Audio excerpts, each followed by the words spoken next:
Okay, hopefully everyone can see that. Indeed.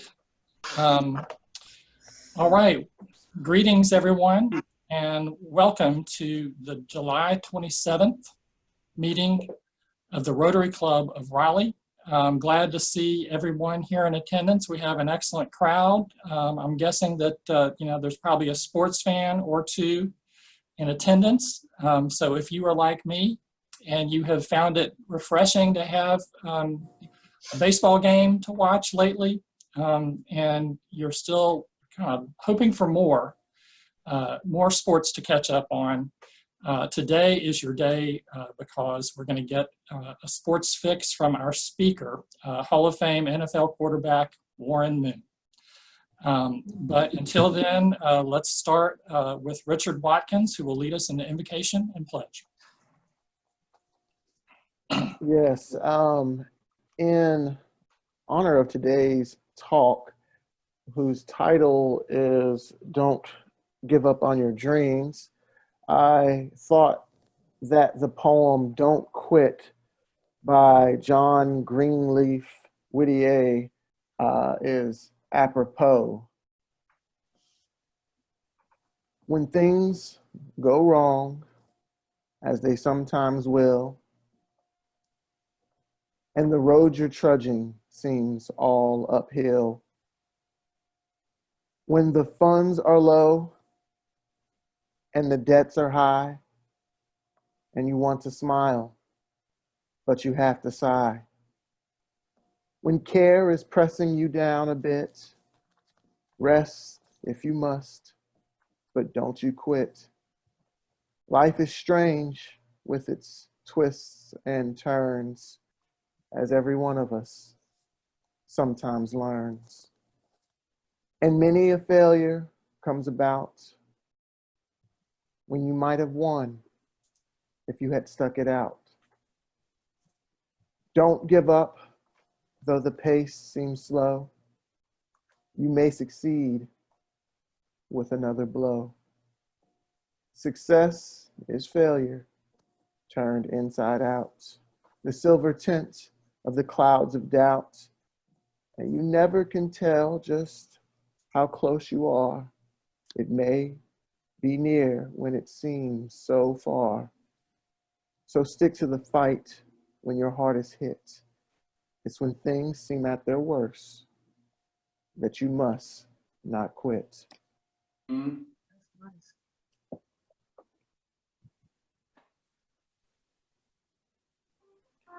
I pledge allegiance to the flag of the United States of America and to the republic for which it stands, one nation, under God, indivisible, with liberty and justice for all.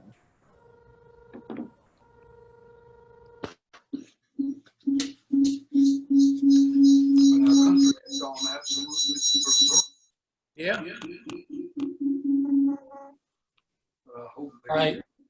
Are we ready for our special song here? Yes, if you are co-host, so you can share your screen right now. All right. So everyone, I think many of you know that the person who started us down the path of singing America the Beautiful at our meetings at the City Club is my own law partner, Wilson Heyman.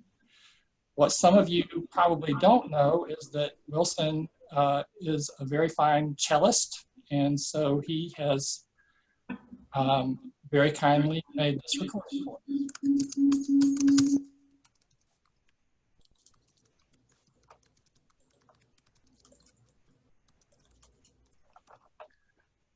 Oh, wow, Wilson. That's Wilson.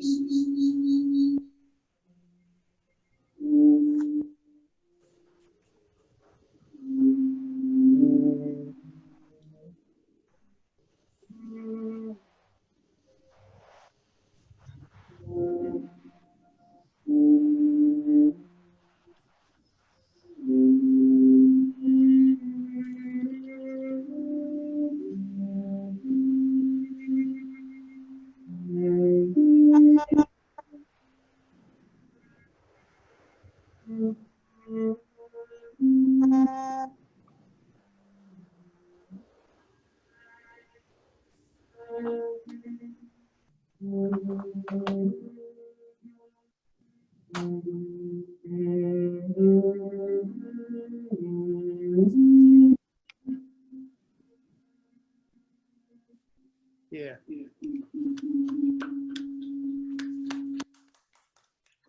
Are you picking up it up on yours more than this? Yeah, but I turned mine off, so now it should. Yours should work fine. I'll go throw away my coat can. Okay. Next chapter. It's exciting. Linda, can you just mute everyone? Yes, good. Okay. All right.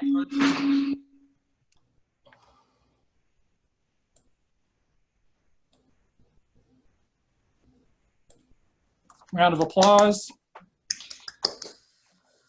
And with that, let me remind all of you to either through the chat or through an email to Linda, don't forget to send in your happy dollars. We can't do it by putting the money in the bucket, but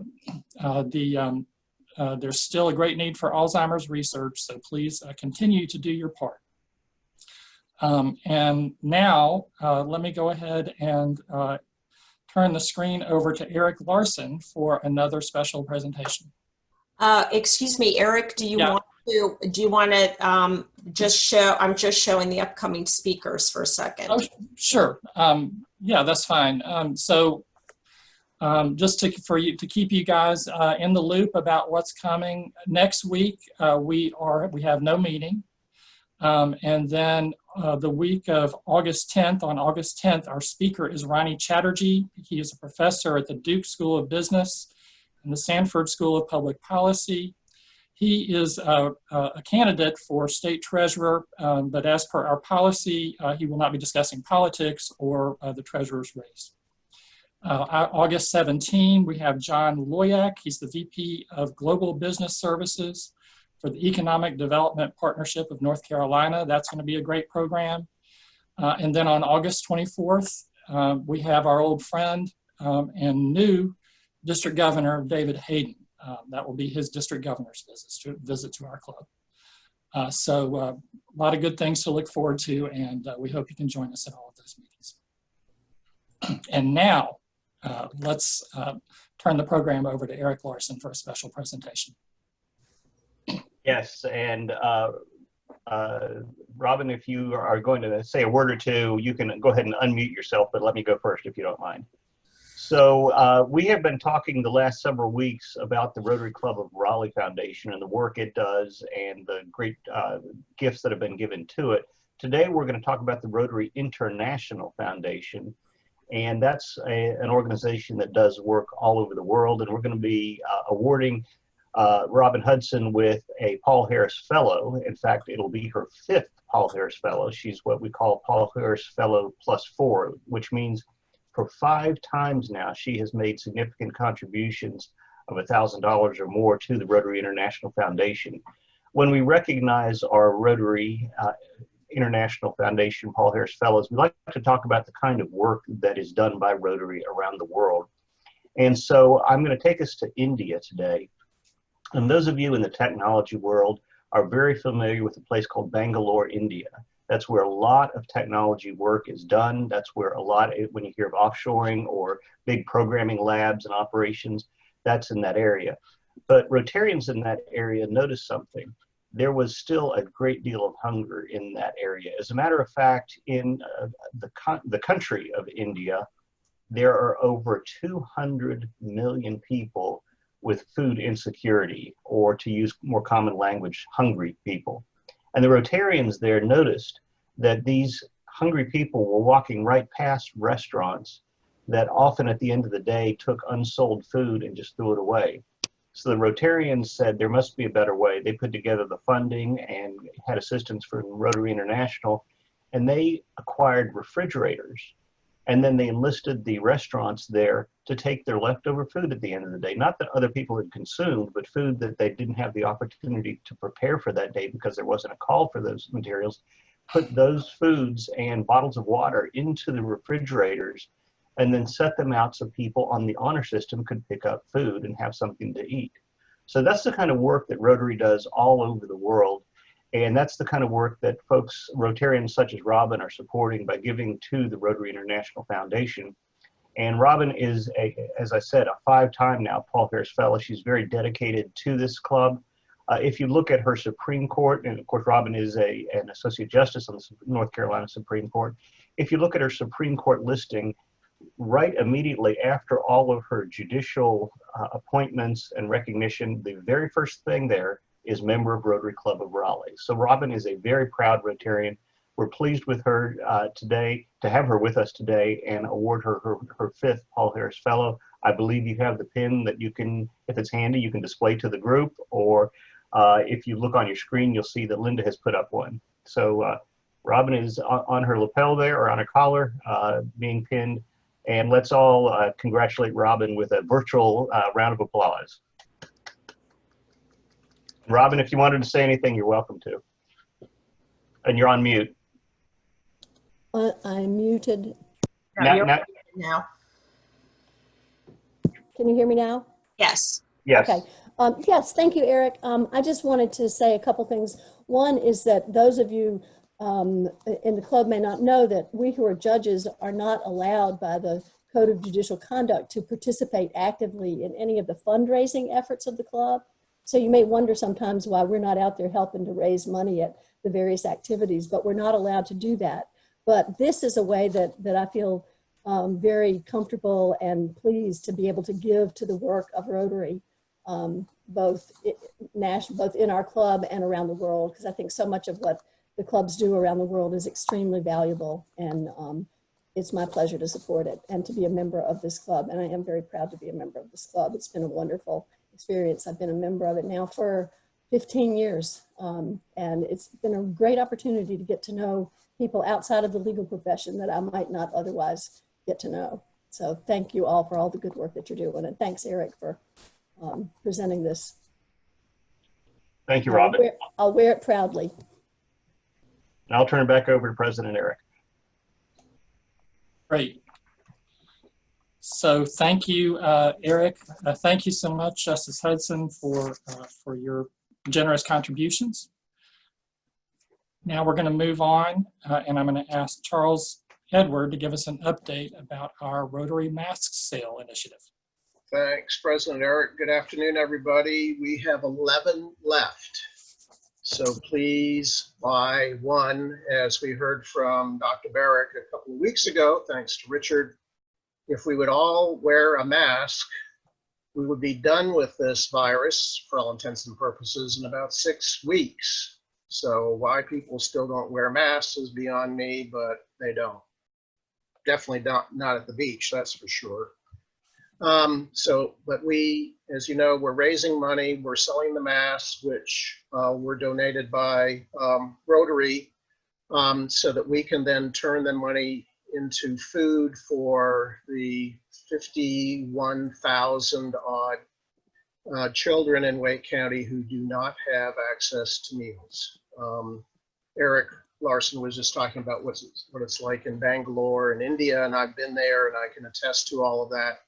We have the same situation here in Wake County. So 11 to go. They're $20 each. They're made in the United States. They're very breathable, even in the hot sun. And we need to raise the money quickly so that we can get the money to overflowing hands. I think that's it for me, unless there's any questions. Thanks. Thank you, Charles. And I think that Richard has some guests to introduce now. Yes. Of course, I'll introduce our speaker here shortly.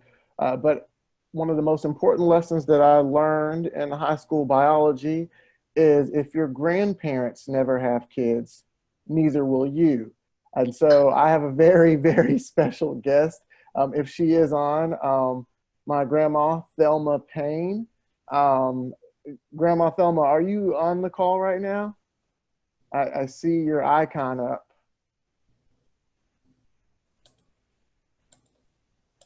She might be. Okay, it's okay. Well, she's the little iPhone icon up there. But she's on the call. I saw her picture earlier. I love you very much, Grandma Thelma. I really appreciate you coming to support me, and I hope you're doing well. And yeah, that's all that I have right now until I introduce the speaker. I also have my son, Tim, who is a huge fan of this speaker, a huge sports fan. So Tim is in another part of the house, laying down and waiting for this speaker to start. So hey, Tim. And then we also have, I believe, is it Gwen Swinson from our Southeast Club. So hello to you, Gwen. Linda, I see my grandma has unmuted. Grandma Thelma, you want to say hello? Hello, and thank you for inviting me. And as you know, I'm very proud of you.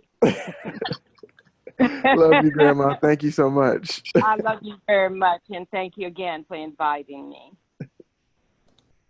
Welcome. Thank you. And if anybody else here is a guest that we have overlooked, please unmute yourself and introduce yourself if you can. Linda, Bob Hunter with you. Good to be with everybody. Hope to get to see everybody sometime live. Welcome, Judge Hunter.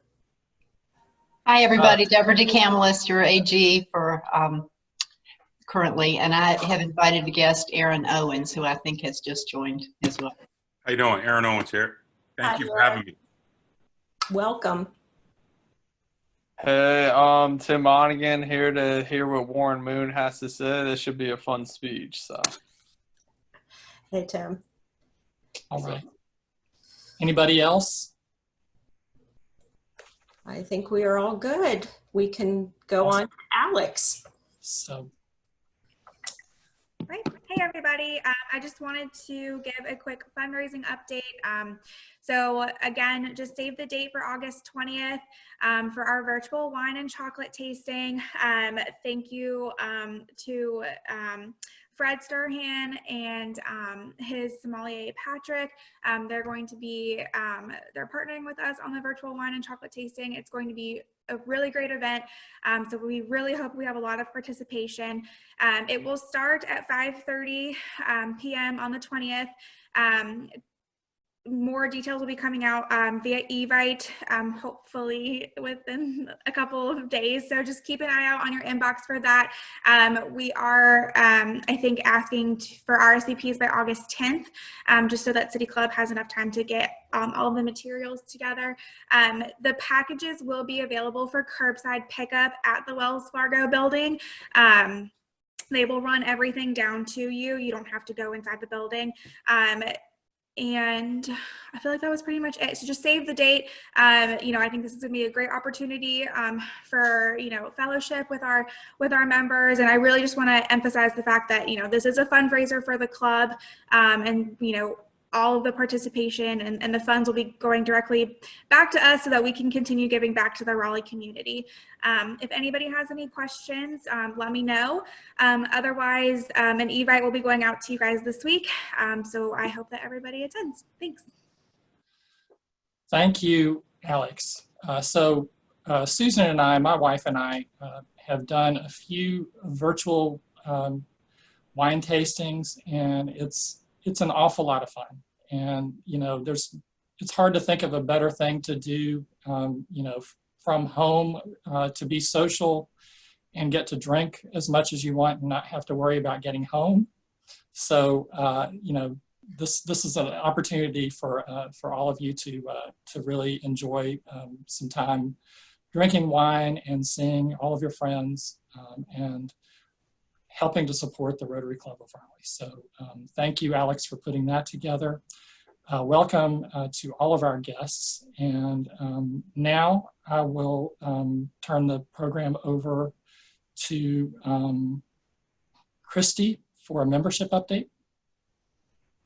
Hey everyone, just keeping it short today. Just want to remind everybody about the virtual social on Thursday. So on Eric's note about our wine tasting. You know, it's great to just be able to get together over Zoom, not have to drive anywhere, maybe enjoy a beverage with everybody via video conferencing. So we've had a lot of fun the last few times we've done this, just in place of our 5th meeting. So hope everyone can come. We'll be sending out the invite today or tomorrow, so keep a lookout for that. That's 5:30 on Thursday. And feel free to invite any guests, any potential members. They can come and hang out and chat with us and see what our group is like. And that is it for me today. Thank you, Christy. And that should be a great time on Thursday. So please join and enjoy a nice time visiting with your Rotarian friends Thursday afternoon. Mark, did you have a update on the Southeast Raleigh Club? Hey, Eric, sure. So really quick, the Southeast Raleigh Club, as I say every week, is still doing a fantastic job. They continue to grow. Last week's speaker was excellent. Talked about the current protests that are taking place in Raleigh and other places, and the reasons why, and the changes that they're trying to initiate. So it was a great presentation. Tomorrow, they're actually having their social, which they do once a month, the last Tuesday of each month. And if you're interested, bring your drink and play some, I think, virtual bingo is what they're planning on tomorrow, which should be great. But they're always looking for new members. So if you know someone who lives or works in Southeast Raleigh, that would be a good prospect. Please, submit those names. They're always trying to grow membership. Thanks, Eric. Thanks, Mark. And next, we want to celebrate a couple of birthdays and anniversaries. So first, Bill Rohr, his birthday is tomorrow. And I understand Bill is currently spending all of his time at the beach where he has no access to Wi-Fi, so he's not on the meeting today. But we're all wishing him a very, very happy birthday. And we also wish a very happy anniversary to Reagan and Ardeth Weaver.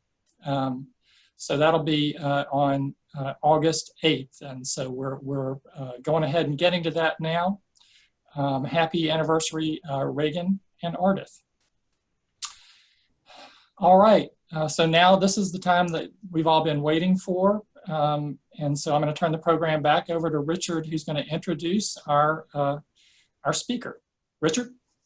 Thank you very much, Eric. This is a really, really amazing moment. And to kind of just allow you to realize how cool this is, imagine being a little kid as I was, and football is the greatest thing ever. I was born in Tyler, Texas, and football in Texas is huge, and I was a huge football fan as a little kid.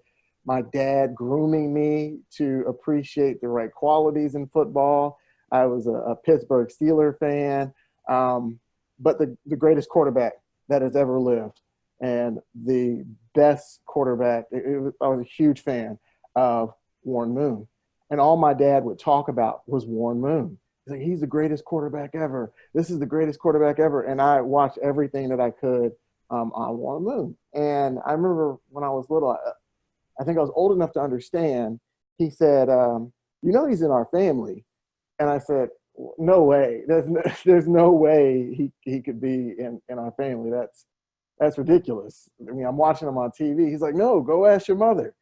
And I ran to my mom. I was like, hey, is Warren Moon in our family? And she was like, yeah, he's your cousin. I was like, what? No, he's not there's no way he's my cousin. That's Warren Moon. There's no way he's my cousin. Yeah, he is. And I was too young to understand. I guess my mom and my dad didn't really have the best way to describe it, but later I would find out that my grandmother, who's on this call right now, is his godmother. And so I guess my dad and my mom would just say he's my cousin because they didn't have a better way to describe it. And the strangest memory, and I've got tons of memories, was we went to his house for Thanksgiving.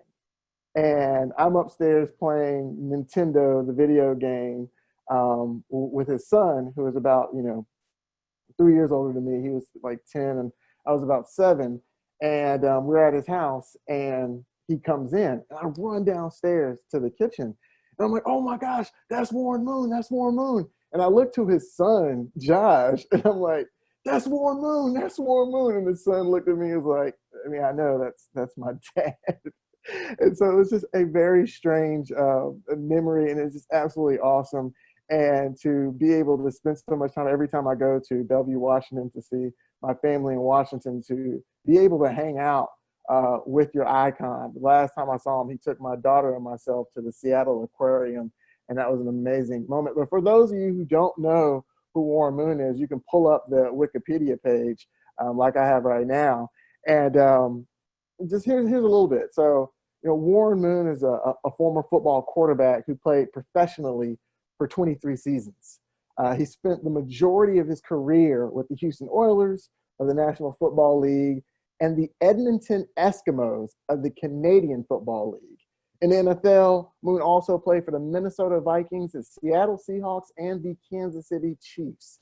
Moon began his professional career with the Eskimos in 1978 after going unselected in that year's NFL draft. His success during his 6 CFL seasons, 5 of which he ended in the Grey Cup victories, led him to being signed by the Oilers in 1984. Over his 17 years in the NFL, over 17 NFL seasons, Moon was named to 9 Pro Bowls, received first-team All-Pro honors in 1990, and made 7 playoff appearances. Following 10 seasons with the Oilers, he had a brief stint with the Vikings, the Seahawks, and the Chiefs before retiring in 2000. At the time of his retirement, Moon held several all-time professional gridiron football passing records, although during his successful Grey Cups in 1978 and 1982, remains the CFL record as he was twice named Grey Cup MVP. Moon was inducted into the Pro Football Hall of Fame in 2006, becoming the first African-American quarterback and the first undrafted quarterback to receive this honor. He also played the only player to be inducted into both the Pro Bowl Hall of Fame and the Canadian Football Hall of Fame. So without further ado, Warren Moon. You guys hear me? Can you? I don't hear you back. Yes, Yeah, sir. we can hear you. We Yes, can sir. hear you loud and clear, Mr. Moon. Well, thanks for that introduction. I call him Ricky. I know he goes by Richard, but he's been Ricky to me since he was a little bitty kid when I first met him. And like you said about our history, his grandmother, who's on the phone right now, basically adopted me when I came to college, me and my roommate, and she became my godmom. Her and her husband are my godparents.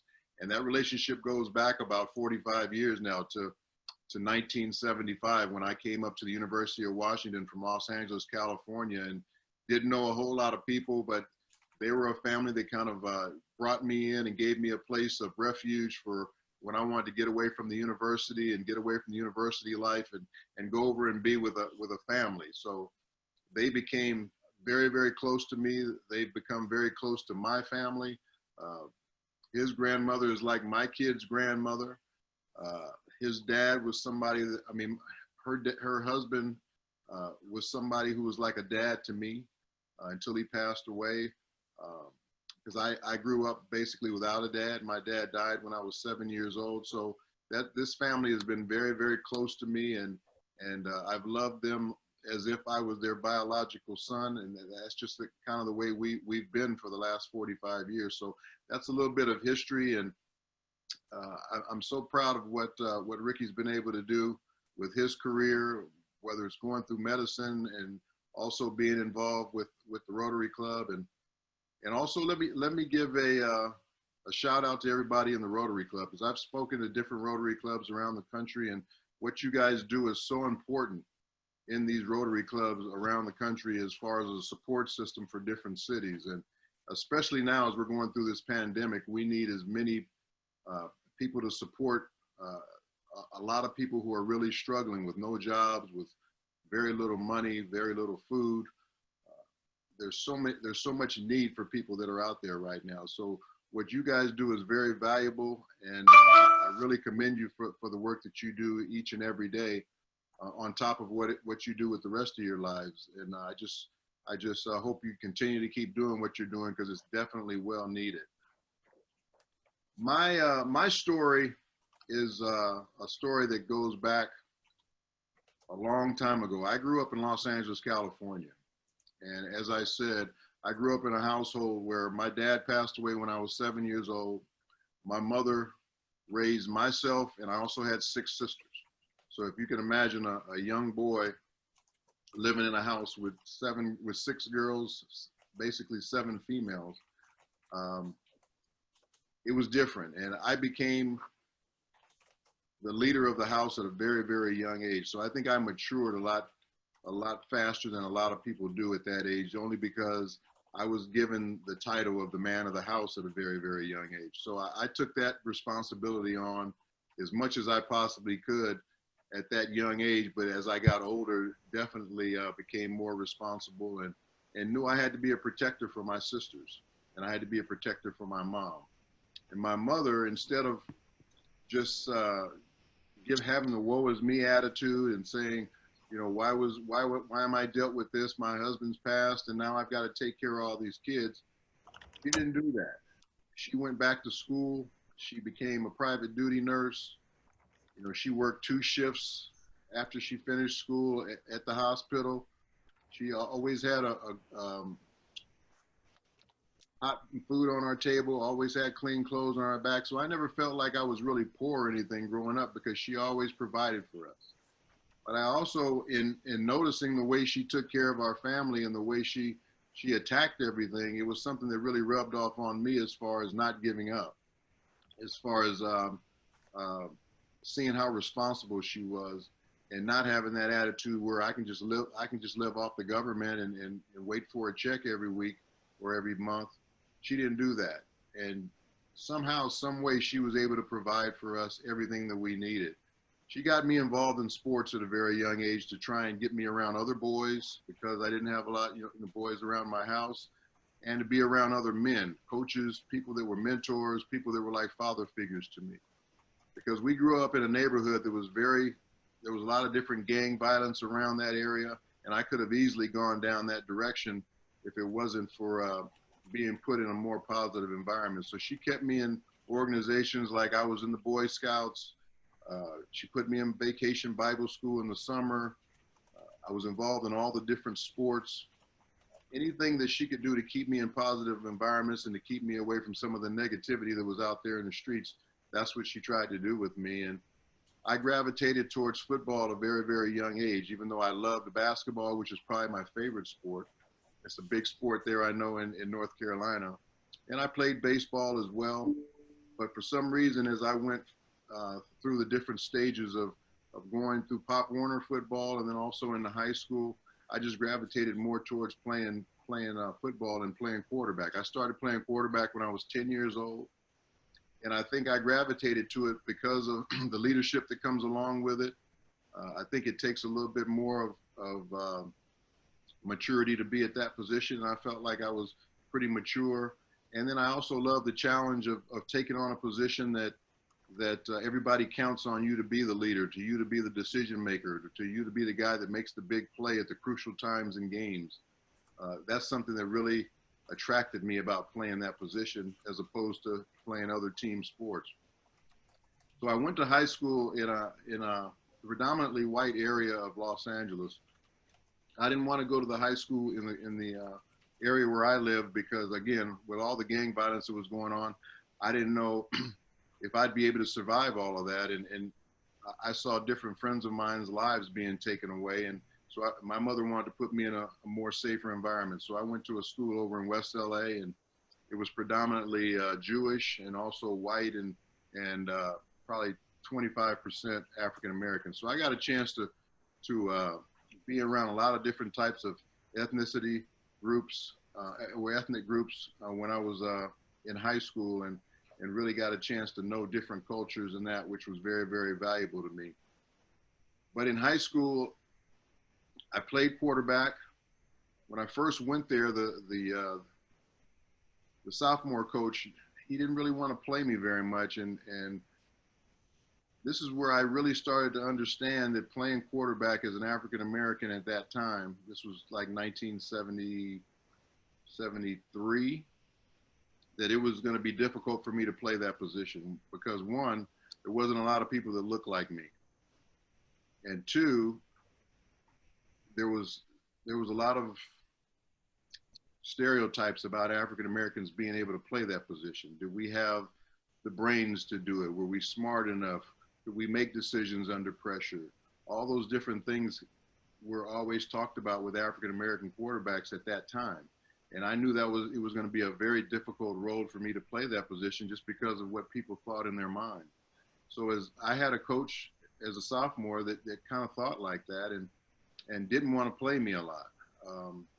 But as I went from my sophomore year to my junior year, my varsity coach, he saw something in me. He saw how I worked out. He saw how I could throw the football. He saw something in me that the other coach didn't see, and he told me, you're gonna be my varsity quarterback next year, my starting varsity quarterback next year. So that's how I got an opportunity to play high school football at the quarterback position because somebody believed in me. And then I just took that and ran with it. And I worked my tail off. I was always been a hard worker. I learned a lot of that from my mother, watching the way she took care of our home, watching the way she worked, and also how she worked around our house. And I think that rubbed off on me. And it was a motivator for me as well, because I wanted to be successful so I could someday make it so I could take care of my mom because of the way she sacrificed for us. So I had a really good high school career. I was like all city. I was player of the year in my conference, all those different things. But when it came to being recruited by major colleges to play quarterback at schools that throw the football, everybody wanted to change my position. Nobody wanted to give me a chance to play quarterback. They all wanted me to play defensive back or wide receiver. So I actually had committed to go to Arizona State to play quarterback. They were going to give me a chance. Then all of a sudden they signed the two top quarterbacks in the country at that time, who were both happened to be white. And they told me on the phone, well, we're going to still offer you the scholarship, but we're going to move your position. We're going to move you to defensive back. So I decommitted from Arizona State and decided to go to junior college for a year so I could get more opportunities to play quarterback and just kind of prove myself a little bit more. So it was not something I wanted to do because I wanted to go to a major college right out of high school because I felt like I had earned that right by what I had done in high school, but so be it. I have to go to junior college route. So I went to a junior college. Again, I set state records in California. I was all state, player of the year, you name it. And finally, school started to recruit me as a quarterback. But now I had another problem. My head coach didn't want me to leave. He wanted me to stay the 2 years at a community college that they want you to stay as opposed to 1 year. And I didn't want to go to the junior college in the first place. And now all of a sudden I'm able to get maybe some offers, and he's not going to allow teams or colleges to come on the campus to recruit me because he wants me to stay another year. So he threatened all the schools that were coming to recruit me that if they came on campus to recruit me, he would never allow them to recruit any other players out of that junior college. So everybody stayed away from me. So I had a job, a part-time job in the athletic department at the junior college where I worked in the office, and I had access to the keys to the film library. So what I would do is I would take film out of the film library, mail it to different schools that I was interested in playing for. They'd mail it back to me in my house, and I'd get it back into the film library. That's how schools were able to start recruiting me, by me being able to do something like that. That's what it took. Finally, my coach and I sat down and we had a heart-to-heart talk, and I told him, you know, I really want to leave. I didn't want to come here in the first place, but I felt like it was going to better my opportunities. We had a great year last year, but now I'm ready to move on to the next level. So he finally agreed with me and allowed other teams to come into the building and recruit me. And I decided to go to the University of Washington, which is where my wide receiver was already going to go. He had already played his 2 years there, Leon Garrett.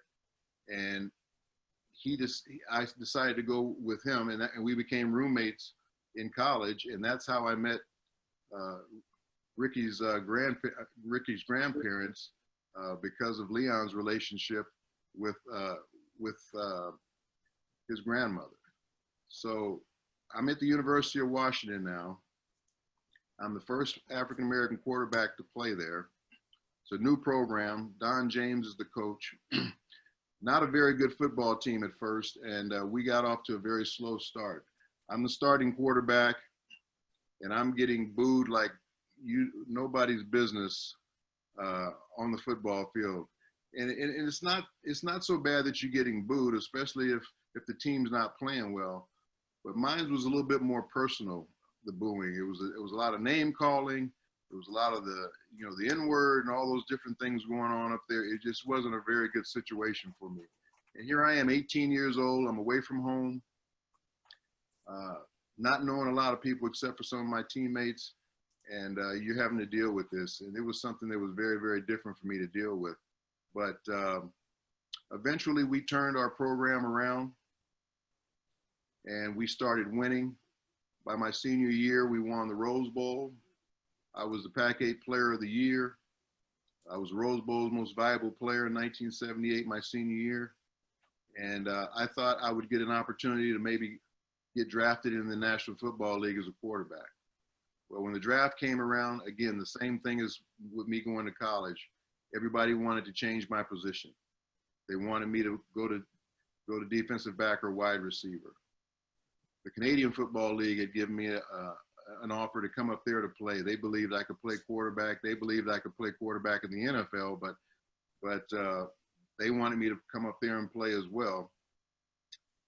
And I had always had a dream to play in the NFL, and that was the book that I wrote. It's called Never Give Up on Your Dream, My Journey. And this is kind of what my talk is about today, is the journey that I had to go through in order to get to the National Football League. So I ended up deciding, okay, the pros and the cons of whether I would get drafted in the NFL, which I probably wasn't as a quarterback. I'd probably have to play another position, or take the opportunity that I had in Canada to play quarterback, be paid pretty good money, but I'm going to have to go away to another country and live somewhere else that I know very little about. I know other African-American quarterbacks had gone up to Canada and had success, but nobody really knew what was going on with them up there because it wasn't followed very much in the United States. So my agent and I, went back and forth on it, and finally I decided I'm a quarterback.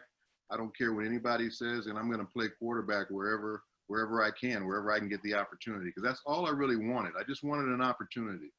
And if I wasn't good enough, then okay, so be it. I would move on and do something else, but at least give me a chance to play it and show what I could do. And that's what I wasn't getting. I wasn't getting an opportunity because of those stereotypes that were still out there about African Americans being able to play the position. So I decided to go to Canada, went up there reluctantly, played for a very good organization, the Edmonton Eskimos. We won our championships the first 5 years I was up there. I was being scouted by different NFL teams all the time that I was up there, but I was also under contract, so there was no way they could really talk to me.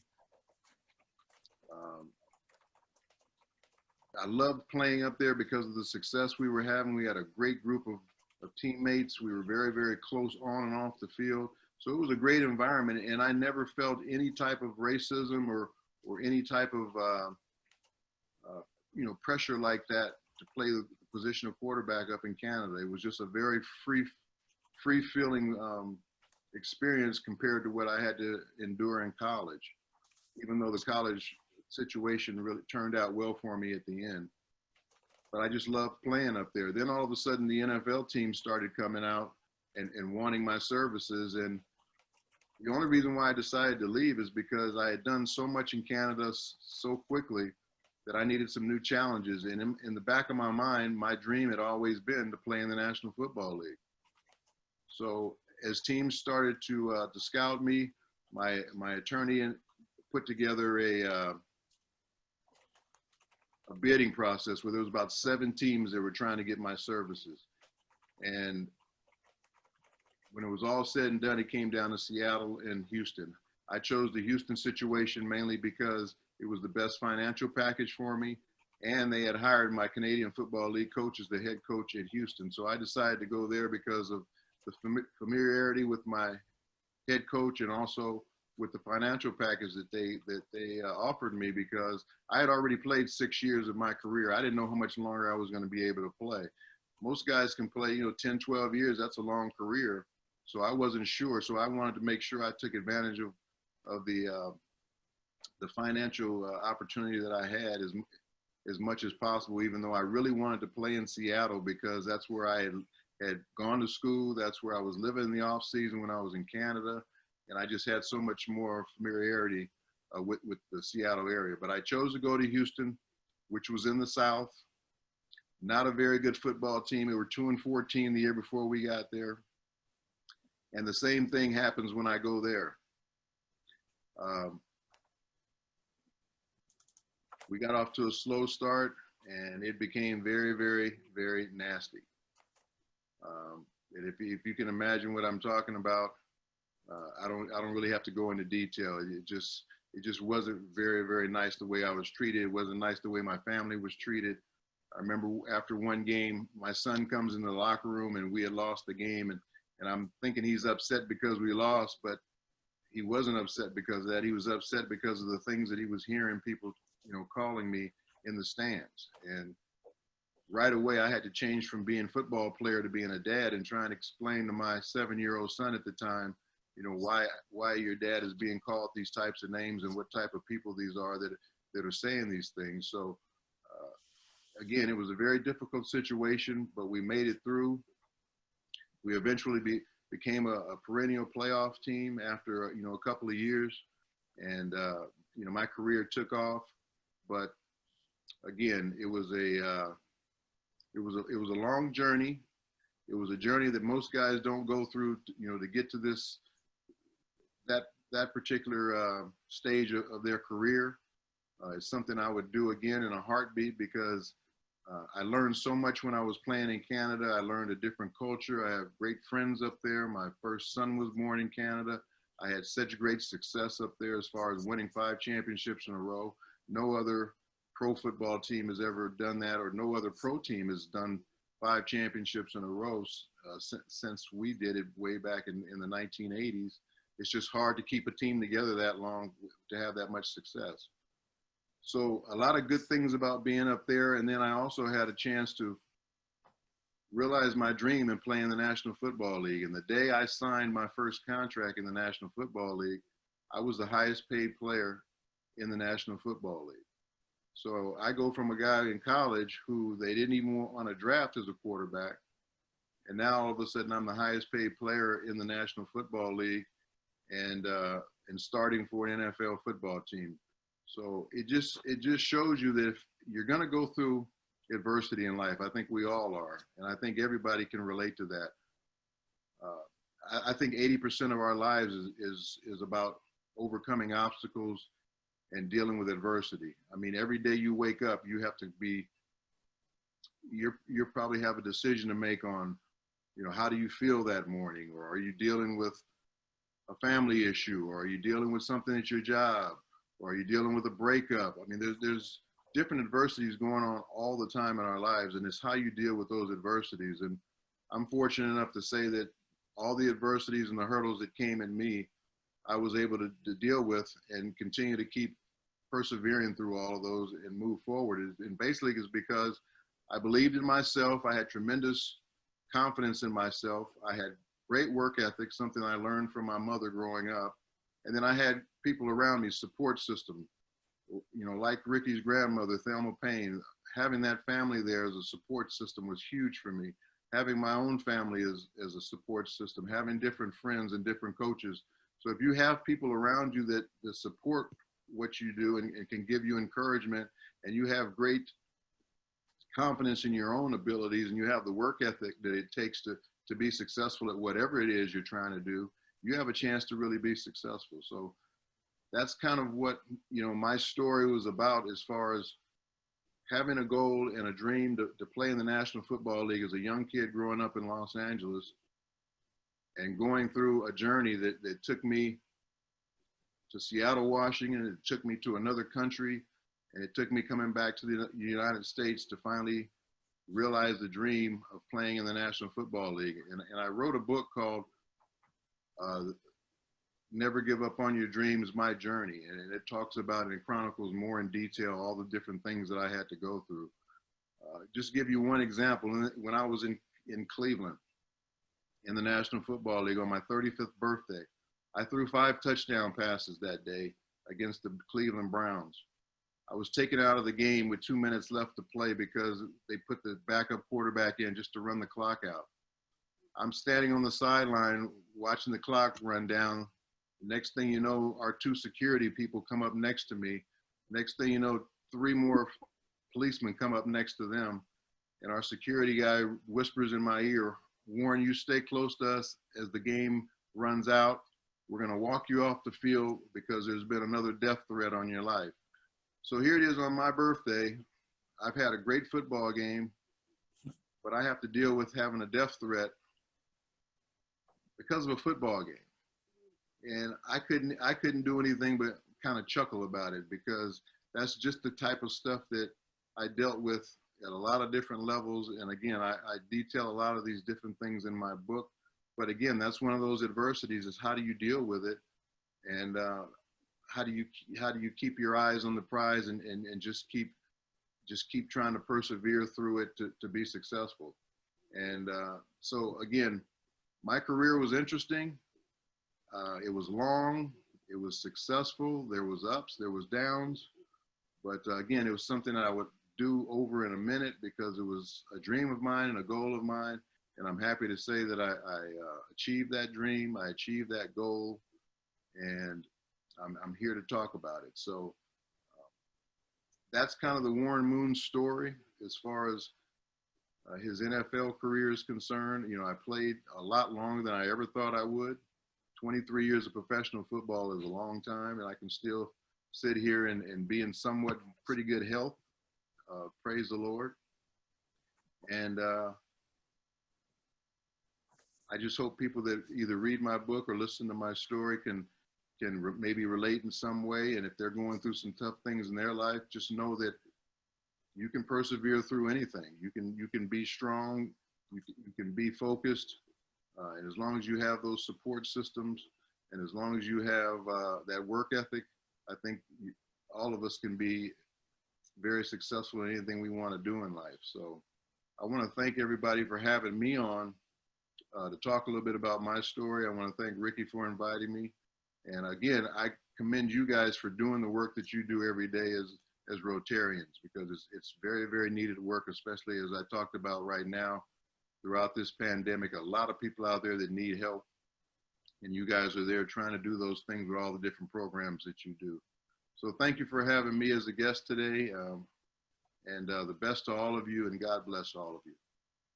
Yes, well, thank you so much. I really, really appreciate it. And if I've never told you before in front of everybody, in my book, you're the greatest quarterback of all time, and you're my favorite quarterback. And if you have time to take a few questions, we have a few in the chat. So this is from Timmy Monaghan, Linda's son. Do you consider yourself to be the first great black professional quarterback who paved the way for later stars such as Randall Cunningham, Doug Williams, Donovan McNabb, Dante Culpepper, Patrick Mahomes, Lamar Jackson, and Deshaun Watson, and then Dak Prescott and Russell Wilson? Could you talk a little bit about how you see yourself and the legacy of the black quarterback? You know, Marlon Briscoe was the first African-American quarterback to start in the National Football League in 1968. And he wasn't even invited back to the Denver Broncos the next year, even though he set a record as a rookie quarterback for most touchdown passes that still stands today.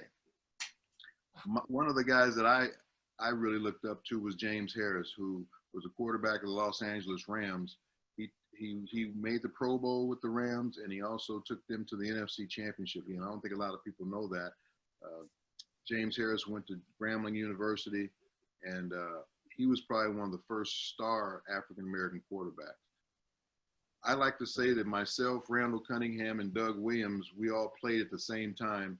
And we felt like we had a responsibility that if we played at a high level, we would give more young African-American quarterbacks more opportunities to play the position.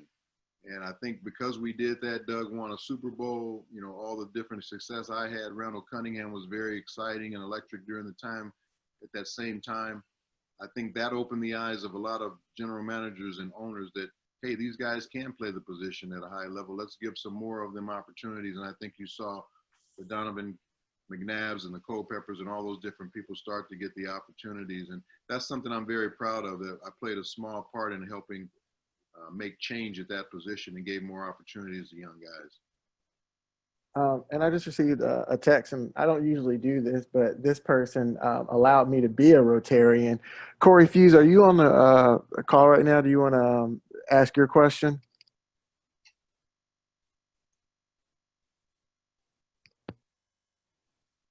Can you hear me? Yep, we can hear you. Perfect, perfect. Thank you, Mr. Moon, for taking the time to come and speak to us today. You're actually my dad's second favorite player behind Lawrence Taylor. So, well, yeah, good. So I guess my question is, what were you doing when you found out you made it to the Hall of Fame, and what was your favorite part about the Hall of Fame weekend?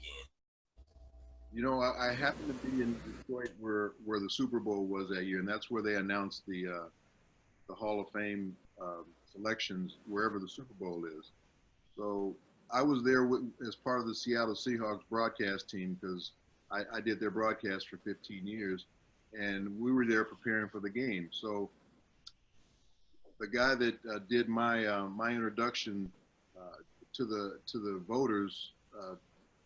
He's the one that called me on the phone and said, Warren, I think you need to get down to the press conferences. I think you're going to get inducted into the Hall of Fame this year because you're down to the final 8. And I'm like, well, what if I don't make it? You know, I'll be standing there and I'll be embarrassed if I don't get selected because they only were going to take 5, right? So I went back and forth whether I should go down there. So I decided to go down there. Me and my wife. I got in my car and we're driving down towards the hotel where they're going to have the press conference. And it's snowing and it's sleeting on the road. Next thing I know, I get a call on the phone, on my cell phone, and it's a lady from the NFL, and she says, I got the tickets that you wanted for, you know, I ordered some tickets for some people for the game on Sunday. So she said, I got you those tickets that you're looking for. And I'm thinking that's the call that I'm looking for. And I'm like, okay, well, thank you very much. And she said, and by the way, congratulations on being selected to the Pro Football Hall of Fame. And I'm like, what do you mean? I haven't heard anything. She's like, I just saw it go across the ticker tape that you got selected.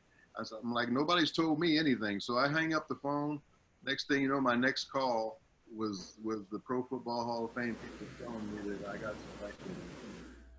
I broke out into tears. I had to pull the car over. My wife had to take the wheel of the car.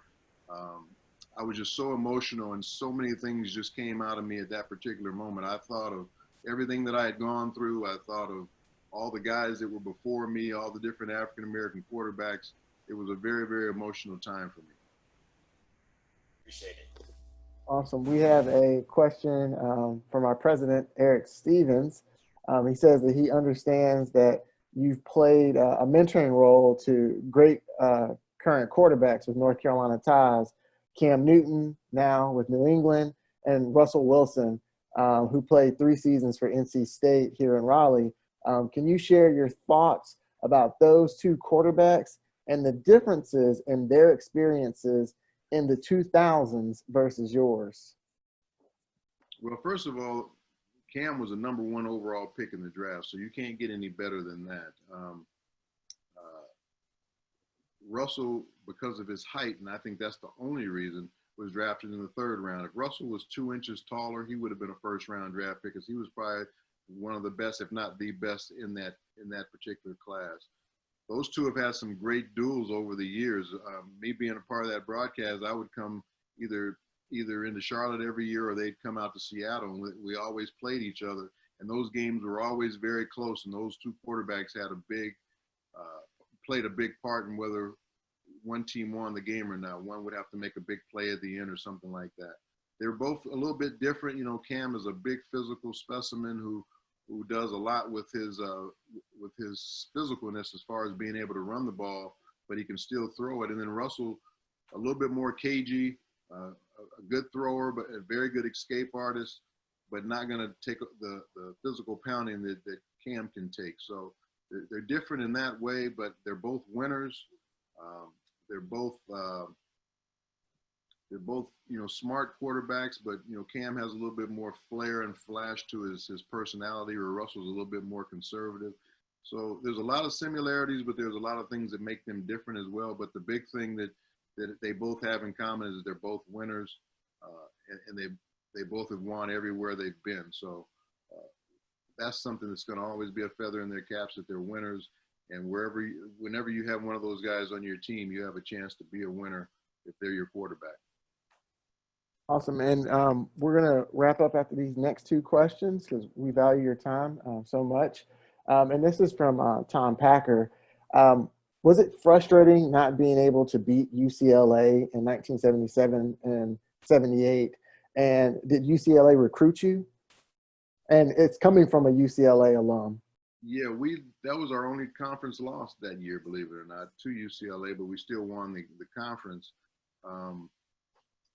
But yeah, UCLA, there's some teams in your conference that just have your number, and UCLA was a team we had a tough time beating. We beat USC that year, it was a better team, but didn't beat UCLA. But UCLA did recruit me. They recruited me out of high school, but they were running the veer at the time, which was an option offense, and I wasn't really a running quarterback. I was more of a passing quarterback. So I decided I didn't want to go to a school that ran the football, and I wanted to leave LA. I wanted to get outside of California. I had never left the state before. That was one of the reasons I went to the University of Washington. And the last question, we've got Timmy Monaghan with another question here.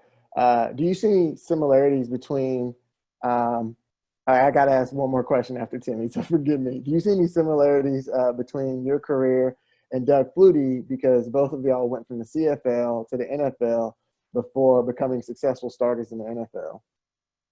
Well, the difference is Doug started in the NFL. He went to the Chicago Bears first, and then things didn't work well for him, so he ended up going up to Canada. Then he came back and played, I think, in San Diego and Buffalo. My career, at least he got a chance to be drafted out of college. He was a Heisman Trophy winner coming out of college, got drafted. Again, things didn't work out as well, so he went to Canada. But in my situation, I thought I had put myself in a good enough position for what I did in college to get drafted out of college, at least get the opportunity to show what I could do in the NFL, and I didn't get that opportunity. So that's the difference between our careers. Even though we both played in Canada, he still got the chance to be in the NFL first before it didn't work out, went to Canada, and then came back.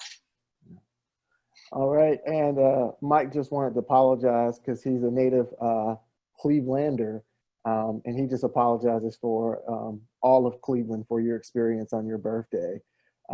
So that's that. Who even knows how serious that was, but you have to take it serious. But for somebody to make that type of threat over a football game, I just think that's completely unnecessary. Yeah, absolutely. Thank you so much, Warren. I'm going to turn it back over to our President Eric, who will wrap us up. Again, thank you so much, Eric Stevens. All right. Thank you so much, Mr. Moon. Thank you. It's so great to hear about your long and arduous journey to the NFL, and to hear about your perseverance and hard work and all of the things that you really shouldn't have had to deal with, but that you dealt with grace to get to where you got. And so we are just so glad and privileged that your lengthy journey has led you, at least over the internet, to Raleigh today to speak with us. Thank you so much, Richard, for arranging to have your cousin, or I guess your cousin, to speak with us. It's been just a real pleasure and a real honor, and there's a lot that we can learn from your story. So thank you so much. Thank you very much for having me. And with that, Rotarians, as always, we will close our meeting with a four-way test.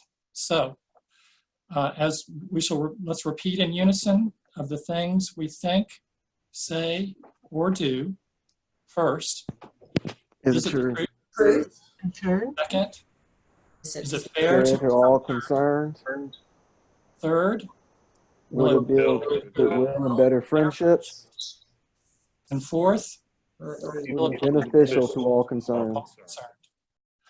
All right, everybody go out and have a great week and take a nice break next Monday, and we will see you the following week.